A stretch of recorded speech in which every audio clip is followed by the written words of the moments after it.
I want to thank God for two areas of my life that Lord has used this ministry to impact greatly. First is ministry wise, and the second is my marriage. I'll start with ministry. I don't know, but somehow, even when I was not born again, I wasn't going to church or anything because I used to tell myself that I didn't want to deceive myself. I didn't believe in going to church and coming back to do the nonsense things that I was into as at that time. But even in that state, something in me knew that there was this call of God on my life because I remember me telling persons, like my peers, I said, I know I will serve God very well. But in what capacity, I didn't know then. Now, when I became born again, it became more clear that yes, there was something beyond the ordinary going to church, even though I was born again. I kept asking the Lord what it was, and He didn't give me any clear answer, but I still knew in me that there was this thing beyond the normal. And so, fast forward to, I got born again in 2009, December 12th. Fast forward to 11th of February 2018, I believe. I was praying. I just came from church that day, and I knelt by my bedside to pray, and the Lord told me twice, Rita, you will be ordained next year. Rita, you will be ordained next year. I opened my eyes, and it was just me there, and I was like, wow. And there had been this thing about me. Having become born again from 2009 to that time, I'll get serious in the church, and by the time I start perceiving that it's like they want to make me something, I'll run away from that church. And so I kept moving from church to church. And this is my second missionary journey in charismatic because of that thing. I will be running. So the Lord told me that, and before you know, I uprooted myself from where I was again. Now, things went haywire after that time because I'd gone out of alignment. The next year was supposed to be 2019 that the Lord said I would be ordained. But since I refused and started living my own way, so much happened to the point that I had to pay with the life of a son of mine. Yes, I knew it was my disobedience that cost me the life of that child. And so, in this year, 2004, the Lord made an avenue with the School of the Prophets. I said, wow, I like to learn because I see when I pray, I'm seeing things I don't understand, I'm believing, I'm going to learn something. So I enrolled.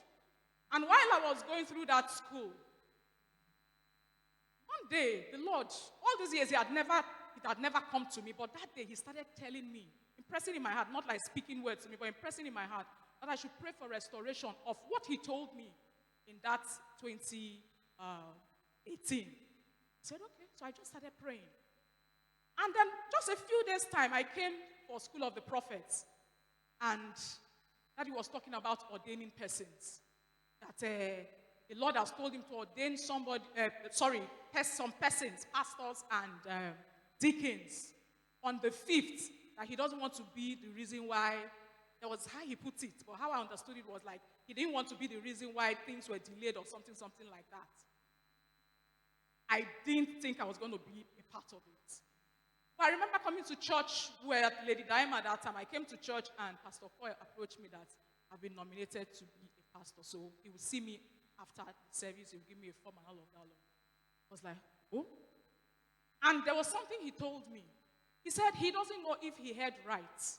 But the first time that Daddy gave him the list of persons to be ordained, that my name was not there. So I was not like, could it be when the Lord now put it in my heart to pray for restoration? Things turned around. All right. Now, the beauty of this whole thing. This year made it 5 years. That is, after the Lord told me that thing, this is the 5th year. The Lord made it on the 5th month. On the 5th day of the 5th month. I know there are no coincidences with God.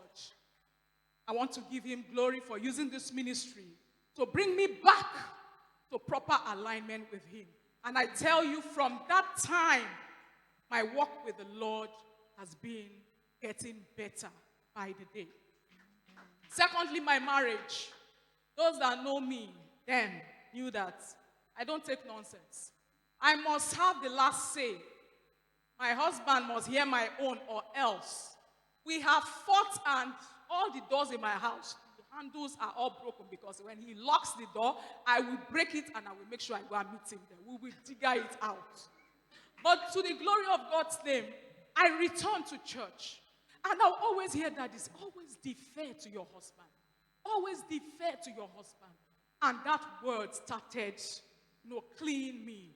That word started working in me. Today, me and my husband, we might have some arguments, but we don't go physical. We don't go abusing people. I'll be the one, even when I feel wrong, I'll be the one to go to him, to beg him, to make peace. I just want to give God all the glory for all these things. Hallelujah.